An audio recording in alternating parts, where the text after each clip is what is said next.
नमस्कार friends, Shubhi plants update में आपका स्वागत करती हूँ। फ्रेंड्स, ये जो छोटू सा गार्डेनिया का ये देखिए, ये जो पौधा है ना, ये पौधा मैं 2 दिन पहले नर्सरी से लाई थी और आज इसे मैं अपने पॉट में ग्रो करने जा रही हूँ, यानी पॉट में लगाने जा रही हूँ। तो फ्रेंड्स, वीडियो के अंत तक बने रहेंगे और अगर वीडियो आपको पसंद आती है तो लाइक, शेयर और सब्सक्राइब करना बिल्कुल ना भूलिएगा। और हाँ फ्रेंड्स, ये इस मौसम में अब आज मैं अपने इस नए पॉट में इस गार्डनिया के पौधे को लगाने जा रही हूँ, क्योंकि फ्रेंड्स गार्डनिया के पौधे को नखरीला और हटीला ये नाम दिया गया है, क्योंकि वास्तव में ये बहुत ही नखरीला पौधा है। बहुत जल्दी ग्रो अच्छे से नहीं हो पाता और अगर ग्रो हो भी जाता है ना तो बड्स नहीं निकालता, और बड्स निकालता है ना तो बड्स गिरा देता है। ये है इसके हटीले और नखरीलेपन की वजह। तो फ्रेंड्स, आज हम ये जानेंगे कि गार्डनिया के पौधे को हम अपने पॉट में कैसे लगाएं, कैसे ग्रो करें कि ये पौधा बड़े अच्छे से ग्रोथ कर सके और इसमें समय आने पर फ्लावरिंग भी हो, बड्स भी लगे और बड्स ड्रॉप की प्रॉब्लम भी ना हो। बहुत छोटा पौधा है फ्रेंड्स, ये देखिए बहुत छोटा लाई हूँ, जबकि ये जो आप देख रहे हैं ना, जिसको मैंने पॉट में लगाए हुए 2 महीने हो गए हैं, ये पौधा भी फ्रेंड्स इतना ही बड़ा था जब मैं लेके इसको मई की स्टार्टिंग में आई थी। लेकिन आज आप देखें कितना घना हो गया है और इसमें ज़्यादा तो नहीं, लेकिन फिर भी 3-4 फूल भी आ चुके हैं इसी जून के लास्ट में। लेकिन इसमें एक कमी रह गई थी शायद मुझसे सॉइल प्रिपेयर करने में, कि बर्ड्स तो ढेरों लगी थी, लेकिन फूल यानी अच्छे से जो खिली हैं वो 3-4 ही खिली हैं, बाकी सारी बर्ड ड्रॉप्स हो गई थी। तब मैंने सोचा कि शायद मैंने इसमें ऐसी बहुत सी न्यूट्रिशंस नहीं डाले जो मुझे डालना चाहिए था। फिर मैं जब ये नर्सरी गई तो मैंने इस पौधे को देखा। ये वाला हमारा ये जो है ये गंधराज, ये वाइट वाला है, सफ़ेद वाला है, जबकि जो ये मैं ये लेकर आई हूँ ना, ये पिंक गंधराज है, इसीलिए मैं इसको लेकर आई हूँ। तो फ्रेंड्स, आज मैं इसे पॉट दूंगी और आपके सामने बताऊंगी भी कि मैंने इसकी पॉटिंग मिक्स में, पॉटिंग मीडिया में क्या क्या मिलाया है। तो चलिए फ्रेंड्स, इस गार्डनिया के पौधे को हम अपने पॉट में ग्रो कर लेते हैं। तो सबसे पहले इसकी पॉटिंग मिक्स हमें तैयार करनी होगी।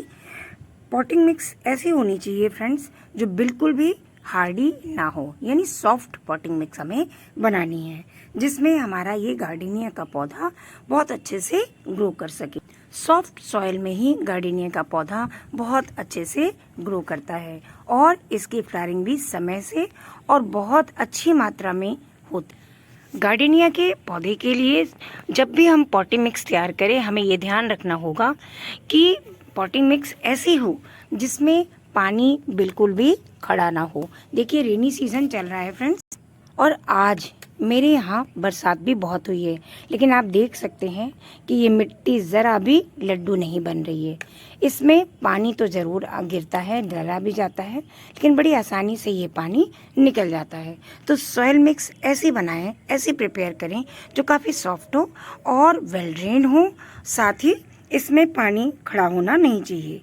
मिट्टी में एरिएशन अच्छे से हो, जिससे गार्डनिया का पौधा बहुत अच्छे से पॉट में ग्रो हो, कि पानी इसमें ज़रा भी खड़ा नहीं है और पानी अगर डाला गया या इसमें वर्षा का पानी गया तुरंत नीचे होल से बाहर निकल गया और मिट्टी फिर से नमी वाली और भुरभुरी हो गई है। फ्रेंड्स, इस गार्डनिया के पौधे को ये नमी वाली मिट्टी, आप देख रहे हैं ना कितनी मिट्टी में नमी है, लेकिन मिट्टी में ज़रा भी पानी आपको नहीं दिखेगा, इतनी भुरभुरी है। तो इस पौधे को नमी बहुत पसंद है। साथ में इस मिट्टी का जो पीएच है, यानी इस सॉइल का जो पीएच है वो भी काफ़ी एसिडिक होना ज़रूरी है। पीएच लेवल कम से कम 5 से 6 के बीच में होना ज़रूरी है, जिस पॉटिंग मिक्स में हम अपने इस गार्डनिया के पौधे को ग्रो करने वाले हैं। तो फ्रेंड्स, इसकी पॉटिंग मिक्स तैयार करने के लिए जो मैंने लिया हुआ है वो आप देख लें। पहले मैंने लिया है 50% ये गार्डन सॉइल, ठीक, और उसके बाद ये 20% हमने लिया है जो होम कंस्ट्रक्शन वाली सैंड होती है, रेड वाली, वो ले ली है, क्योंकि ये बहुत ज़्यादा महीन नहीं होती और इसमें काफ़ी बजरी भी होती है पड़ी हुई, जिससे अगर कभी जिससे पानी रुकेगा ही नहीं और बड़े आराम से इस पॉट से पानी बाहर निकल जाएगा। और जो लिया है मैंने वो देखिए, ये है वर्मी कंपोस्ट। ये वर्मी कंपोस्ट लिया है मैंने और इसके साथ एक चीज़ और मिलाई है, वो है ये राइस हस्क। इसे मैंने 2 मुट्ठी ले लिया है और वर्मी कंपोस्ट मैंने कम से कम 30% लिया है। और जो इसमें मिलाना है इस सॉइल में वो भी आप जान लें, क्योंकि केवल इस मिट्टी, सैंड और ये कंपोस्ट से ही ये मिट्टी गार्डनिया की तैयार नहीं होगी, क्योंकि इसे काफ़ी न्यूट्रिशंस की ज़रूरत भी होती है। तो इसके लिए पूरा सॉइल में न्यूट्रिशन होना बहुत ज़रूरी है। तो इसमें कुछ चीज़ें मैं और मिलाने जा रही हूँ, तभी ये गार्डनिया अच्छे से ग्रो करेगा। तो सबसे पहले मैंने लिया है इस पॉटिंग मिक्स में मिलाने के लिए, ये है 2 चम्मच यूज की हुई चाय की पत्ती।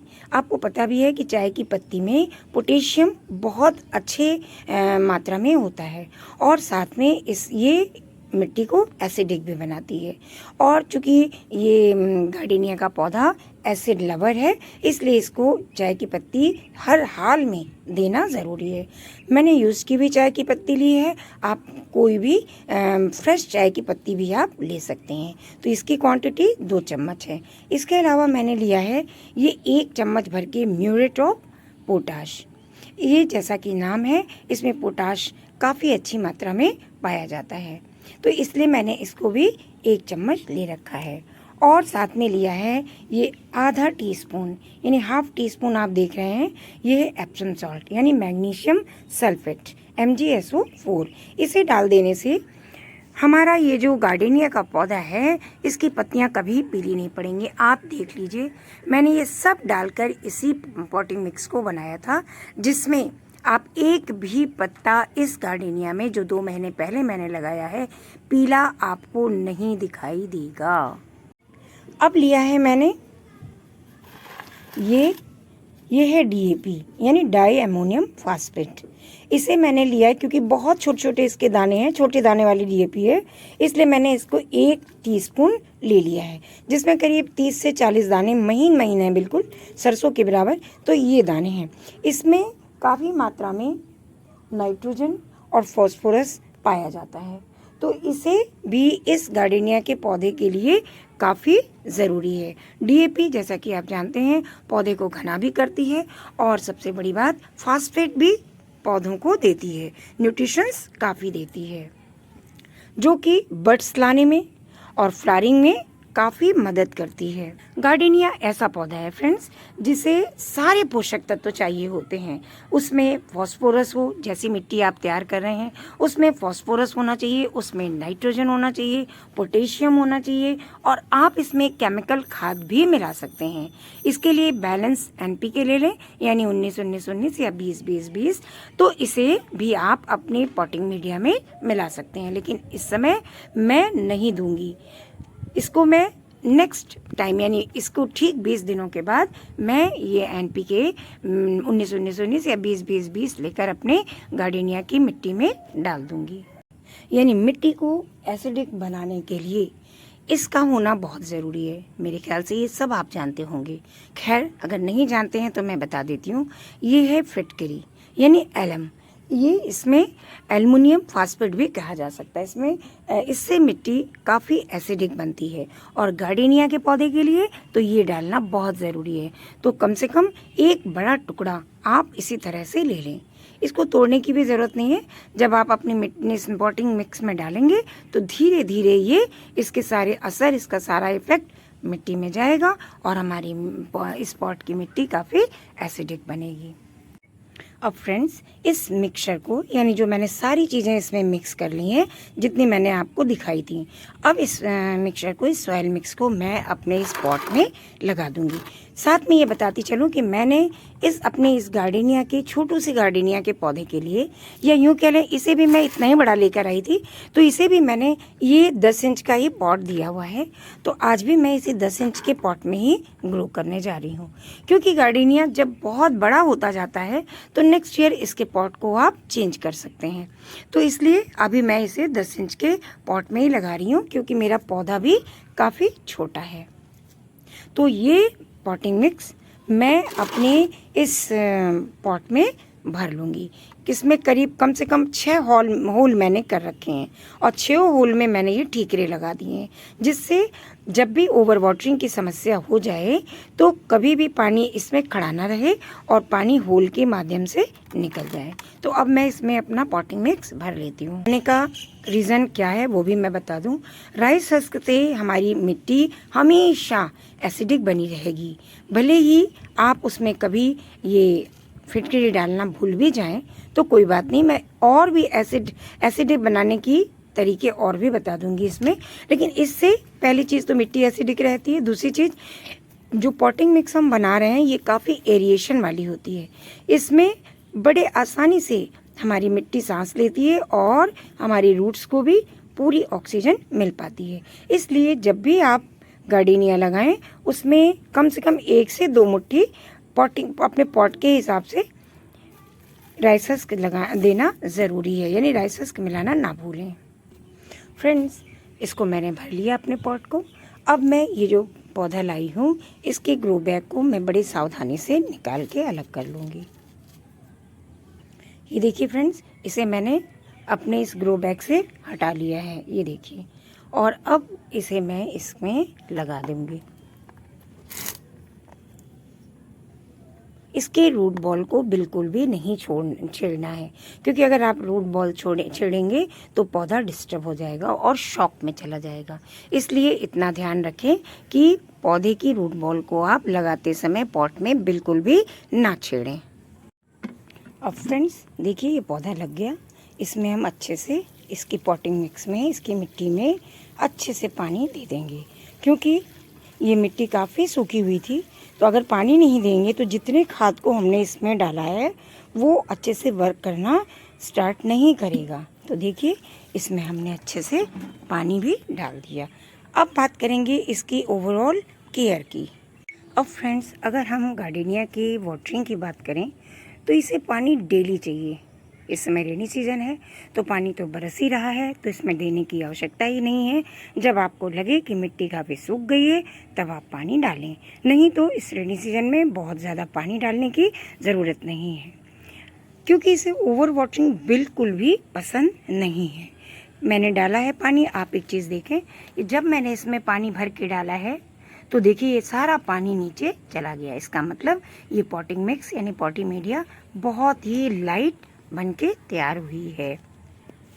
पानी रोज़ डालें, लेकिन ध्यान इस बात का रखें कि आपके पॉट में पानी बिल्कुल भी खड़ा नहीं रहना चाहिए, यानी पानी बिल्कुल भी रुकना नहीं चाहिए। जहाँ रुका पानी वहीं ये पौधा खराब होने लगता है, इसकी रूट्स खराब होने लगती है। बस ये भी ध्यान रखना है कि पौधा सूखे भी ना, पौधा मतलब मिट्टी सूखे ना, और मिट्टी में नमी बराबर बनी रहनी चाहिए। फ्रेंड्स, अब बात करते हैं कि ये तो हमने आज एक पौधा और लगा दिया, लेकिन एक बार का इसमें इतनी सारी न्यूट्रिशंस देने से हमें पूरे साल लाभ नहीं मिलेगा और ना ही पौधा अच्छे से ग्रो करेगा। तो इसे हर महीने में एक बार इसे ऑर्गेनिक फर्टिलाइज़र ज़रूर दें, जिसमें काउडंग कंपोस्ट या फिर वर्मी कंपोस्ट दें, या फिर आप लीफ कंपोस्ट अगर बना के रखा हुआ है तो आप उसे भी डाल सकते हैं। साथ में आप इसमें सरसों की खल का पाउडर भी बना के दे सकते हैं, क्योंकि सरसों की खल का पाउडर गार्डेनिया के पौधे को काफ़ी पसंद आता है, क्योंकि वो थोड़ा सा एसिडिक होता है और एसिडिक मिट्टी ही गार्डेनिया के पौधे को चाहिए होती है। साथ में जब भी आप कोई भी कंपोस्ट दें तो हर 15 दिनों में एक बार सीवीड लिक्विड या फिर सीवीड एक्सट्रैक्ट, लेकिन हम कहेंगे सीवीड का लिक्विड या फिर एप्सम सॉल्ट या कोई और बायो एंजाइम, आप अपने इस पौधे को 1 चम्मच लेके कोई भी बायो एंजाइम जो लिक्विड हो, सीवीड या कोई भी बायो एंजाइम, और साथ में 1 लीटर पानी मिलाकर इसकी मिट्टी में सीधी दे दें। और अगर आपको पौधा अपना फ्रेश और अच्छा दिखे और मिट्टी काफ़ी सूखी दिखे तो मिट्टी के साथ साथ आप पौधे पे भी इसका स्प्रे कर सकते हैं। फ्रेंड्स, एक बात और, अपने इस गार्डेनिया के पौधे को हमेशा धूप में रखें, लेकिन सुबह या शाम की धूप दें, बल्कि पूरे दिन की धूप ना दें। और साथ में इसे कभी भी अकेला ना छोड़ें। जब भी इसको जहाँ पर आप जगह दे रहे हैं, इसके अगल बगल और भी पौधे होने ज़रूरी हैं। साथ ही जब भी फर्टिलाइज़र दें, उसमें फंगीसाइड मिलाना ना भूलें, चाहे आप 15 दिन में दें और चाहे आप 20 दिन में दें, लेकिन इसमें फंगीसाइड मिलाना कभी ना छोड़ें, वरना फंगस लगने का खतरा भी हो सकता है। बहुत अच्छे से ग्रोथ भी करे, बर्ड्स भी निकाले और साथ में फ्लावरिंग भी करे। तो आज के लिए इस वीडियो में इतना ही। मिलती हूँ नेक्स्ट वीडियो में नई जानकारी के साथ। तब तक के लिए बाय।